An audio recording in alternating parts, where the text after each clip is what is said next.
Okay, George, I am now going to demonstrate to you straight and level flight. I'd like you to follow me through, please. Yep.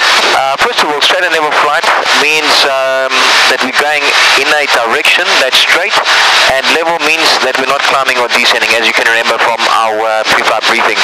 Considering the outside references, we're heading towards a point on the horizon. Our wings are equidistant above the horizon, and we have the straight and level attitude, which is approximately 2 fingers below the horizon, so that we don't climb or descend. Internally, you can see that we're maintaining a constant speed, we're maintaining wings level on our attitude indicator, we're maintaining a constant altitude of 3,000 feet. The ball is in the middle, we're maintaining a constant direction of 320 degrees, and the VSI is showing 0 rate of climb, and you can see we're flying at a constant cruise power at the moment of 2,350 RPM. So that's the configuration for normal cruise straight and level flight. Okay, Checks. now I'm going to demonstrate to you now straight and level flight at varying power settings.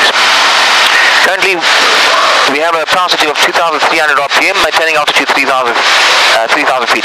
I'm going to reduce the power to 2,100 RPM for this exercise, and I'm going to adjust the nose as necessary so that we don't climb or descend, in other words maintain altitude of 3,000 feet.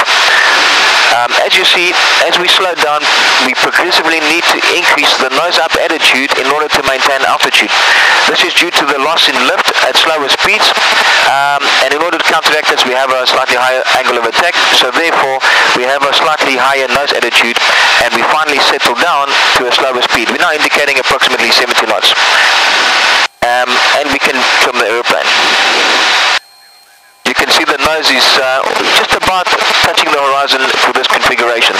Conversely, if we apply full power, the opposite will happen. The airplane will accelerate to a higher speed, and we will have a lower nose attitude for the straight and level flight.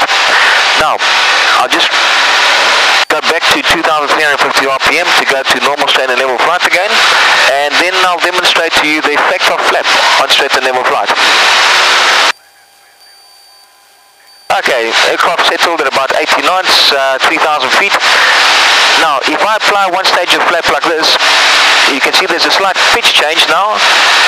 In this particular case, it's pitching upwards. So in order to counteract or prevent the altitude change, we lower the nose and get back to 3,000 feet and maintain the necessary attitude in order to maintain the speed.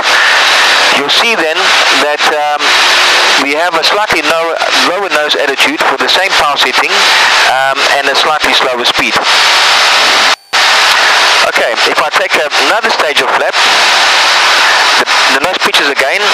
We have to counteract this by moving or pressing forward on the stick to maintain the altitude. We now have the same power setting and maintaining constant heading still at 3,000 feet. You can see now that we even have a lower nose attitude than before and a slightly slower speed once again. We have about 70 knots now. If we now apply full flaps, we get another pitch change. We need to counteract the pitch change, maintain altitude, and you'll see that the aircraft has an even lower nose attitude and settling at a lower speed, in this case of about 65 knots. Okay. Yep. In order to recover from this attitude, we raise the flaps up in stages. We never raise up the flaps all in one go, otherwise we're dumping lift too suddenly, and we configure back to straight and level flight. You have control? Have controls. You can